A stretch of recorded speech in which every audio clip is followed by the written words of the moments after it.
Hi, my name is Jake, and I am a bookish drummer.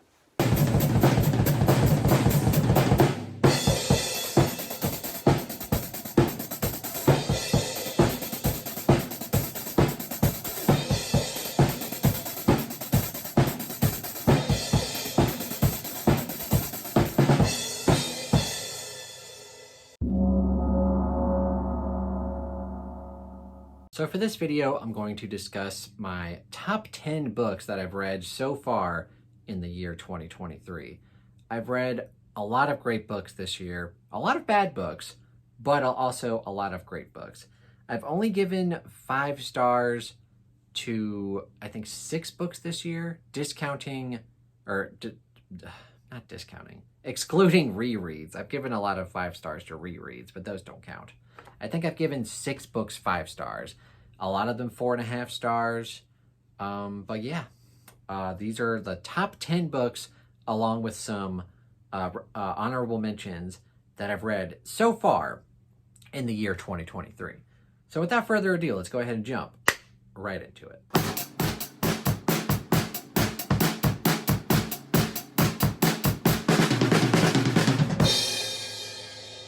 So coming in at number 10 on my list, we have For You and Only You by Caroline Kepnes. This is the 4th book in the Joel Goldberg series, and not my favorite in the series. The 3rd book is still my favorite. The main reason why it's like lower on this list and it doesn't get like the full 5-star treatment from me is that it feels so much like the 3rd book. Even though I still love it, like the 4th book is still a great read. Pretty much, if you've read the 3rd book, you're going to get the exact same story in the 4th book, For You and Only You. Really great book, and it's just Joel Goldberg doing Joel Goldberg things, which is always fun to read and listen to. But, you know, it didn't blow my mind or anything. Like, I had a great time reading it. It's still one of my all-time favorite series, but it's a little lower on the list just because it does feel very similar to book 3. Hopefully for book 5, if she does continue the series, which I hope she does, hopefully there's some kind of twist that's going to take place. If it's just like literally the exact same thing happening every time, it's going to get a little boring. I'll still probably read it just because Joel Goldberg is one of my all-time favorite fictional characters, but hopefully she changes it up a bit. Either way, I still loved this book. Darkly funny as always, and it comes in at the number 10 spot. And number 9 on my list, I'm going to have to go with Demon in White by Christopher Ruocchio. And this is the 3rd book in the Sun Eater series. Now, the 1st book I read, Empire of Silence, I heard just like nothing but good things. I read it and I gave it 3.5 stars. I loved the beginning of it. The middle kind of went in a weird direction that I didn't like, and then the ending was great, so I gave it 3.5 stars. Book 2, Howling Dark, was an improvement, although it was a little bit slower, and in the second half, a lot better. With book 3, though, I gave it 4.5 stars, and just the whole book was plotted, like, phenomenally. And my biggest complaint with books 1 and 2 were, like, I loved Hadrian Marlowe, the main character, but I could give a crap about any of the other characters, right? In book 3, I started to care more about the characters and the side characters, and the story was very good, and just lots of crazy crap happening all throughout that book. Easily my favorite in the series. I've read Kingdoms of Death, and that was also 4 stars. So far, though, Demon in White is easily my favorite in the Sun Eater series, and that's why it gets the number 9 spot. Coming in at number 8 on the list, we have Are You Experienced by Jordan Sonnenblick.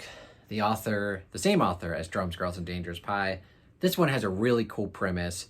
If you can tell, Are You Experienced is a Jimi Hendrix reference. And it's about this 15-year-old who basically plays like an old Jimi Hendrix guitar that he finds in his dad's basement or whatever. Plays it and then gets transported back to 1969 in Woodstock, of all places. It's a really fun book filled with classic rock references, and it's very funny, it's very heartwarming at times, very serious at times, just like with Drums, Girls, and Dangerous Pie. A couple of the things were like a little too on the nose with like references and just like I could see things coming from a mile away. I mean, it's a YA book, so it's a little predictable, but either way, it was fantastic. I had a really great time with it, and I gave it 4.5 stars, and it comes in at number 8 on the list. Number 7 on the list is For the First Time Again by Sylvain Neuvel, which is the third book in his newest trilogy, Take Them to the Stars, with the first 2 books being A History of What Comes Next and Until the Last of Me. Basically, the whole series I gave 4.5 stars. Nearly perfect. My only complaint with the series, and which I was hoping would get redeemed in book 3, is that they're too short.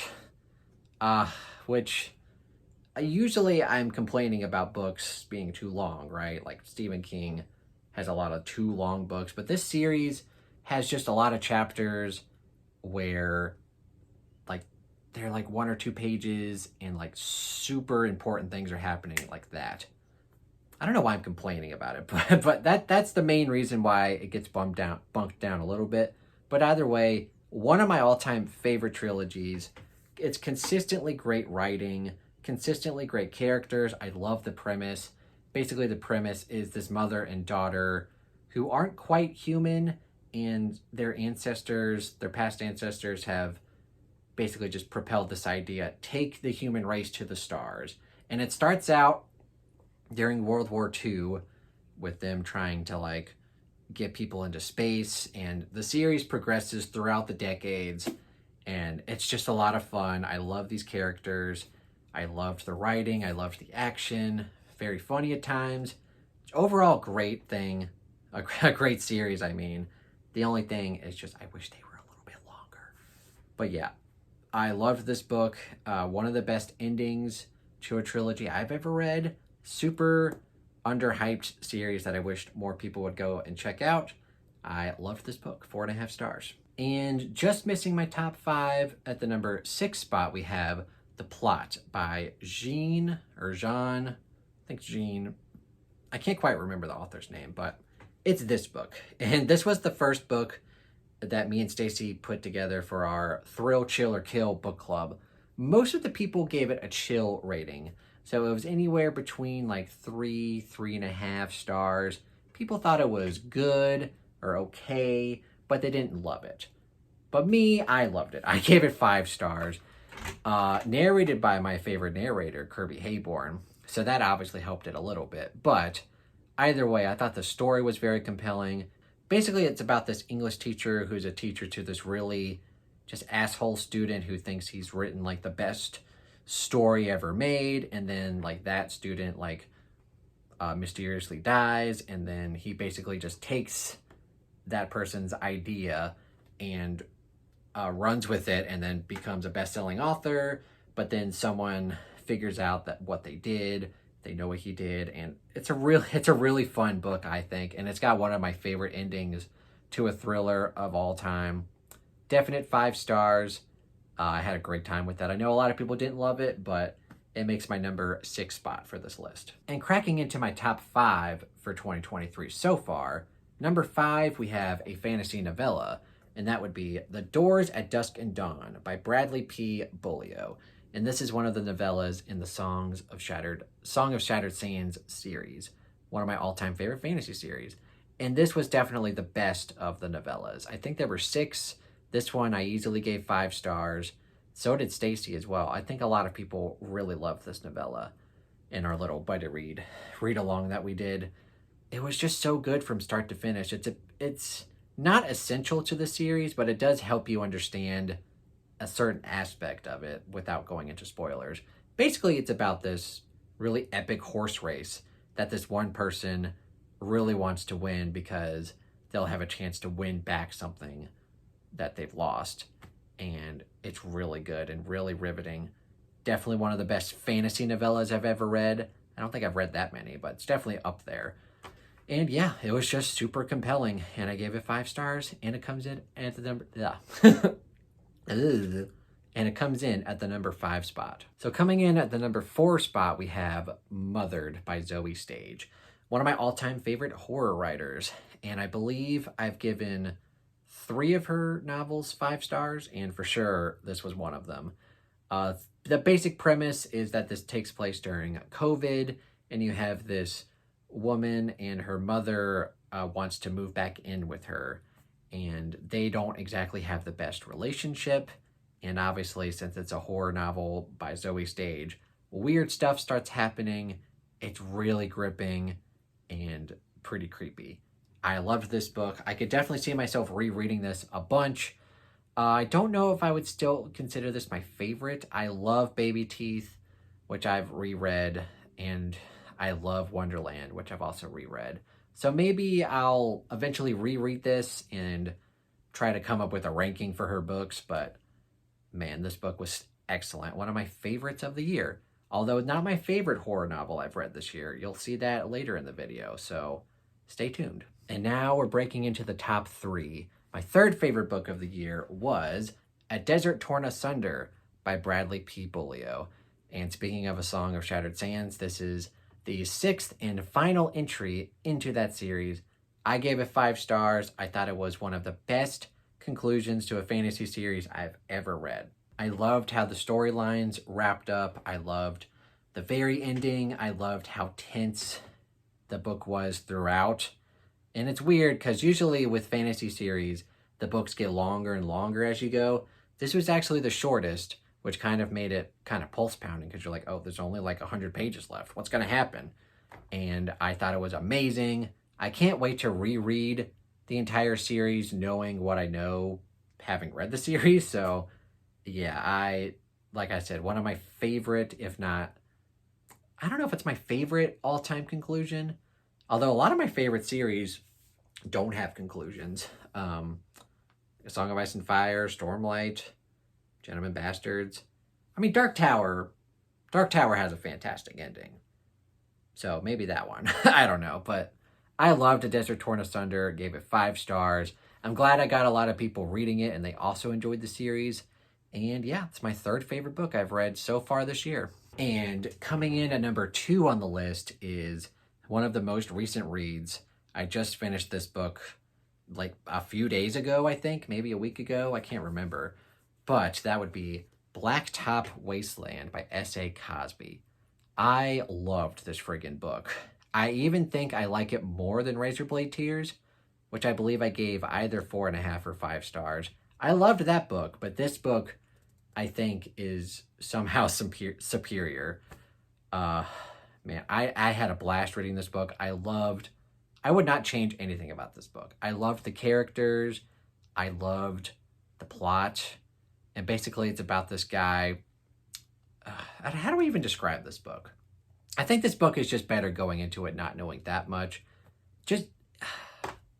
I'm having a hard time expressing how much I love this book, which is crazy because it's only my second favorite.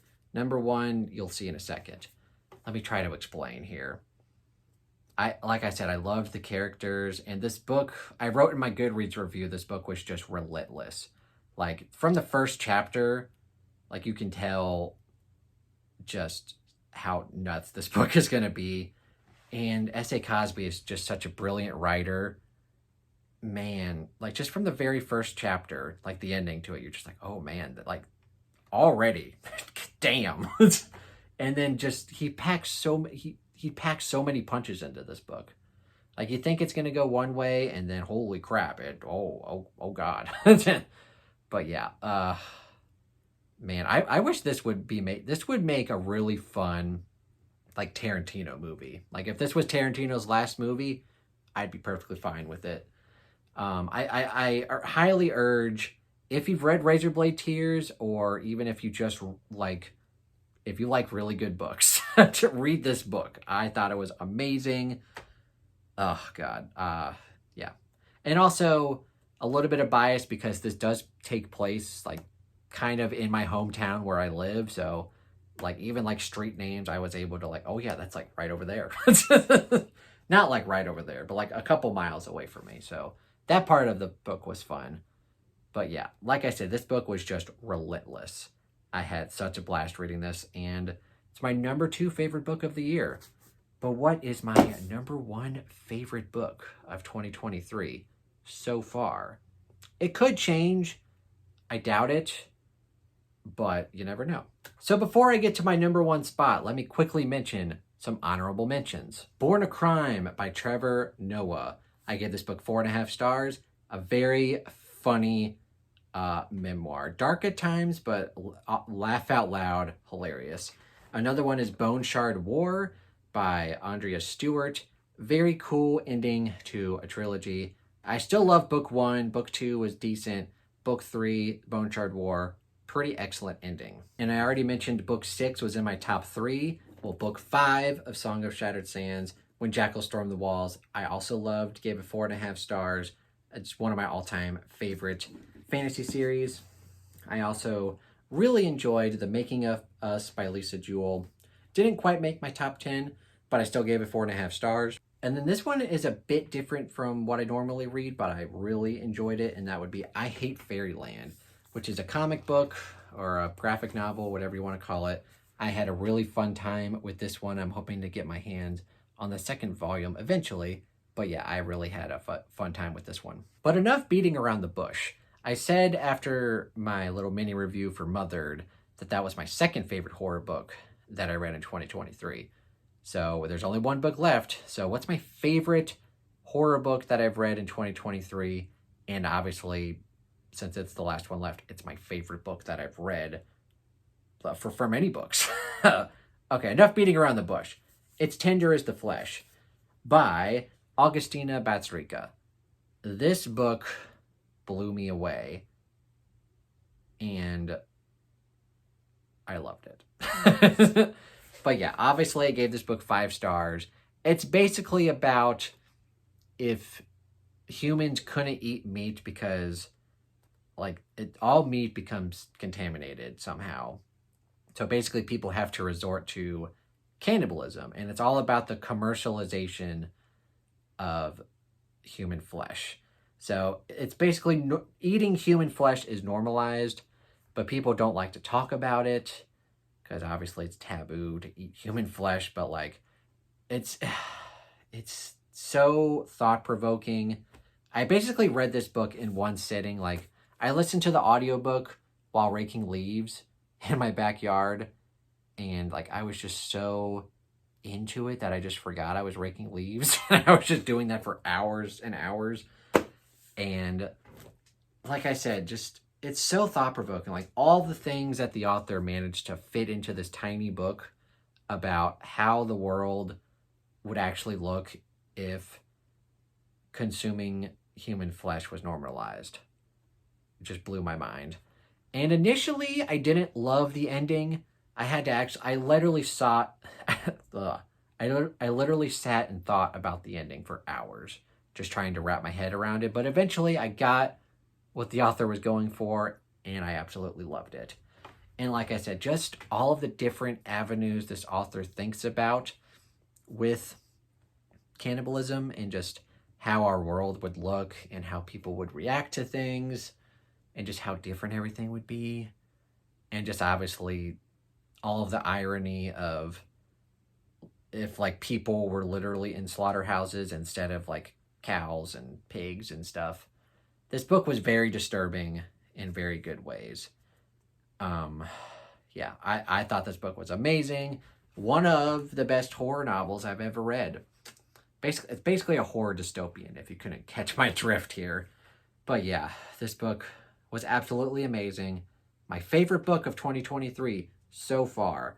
I don't have high hopes that this will be demoted by anything else that I read this year.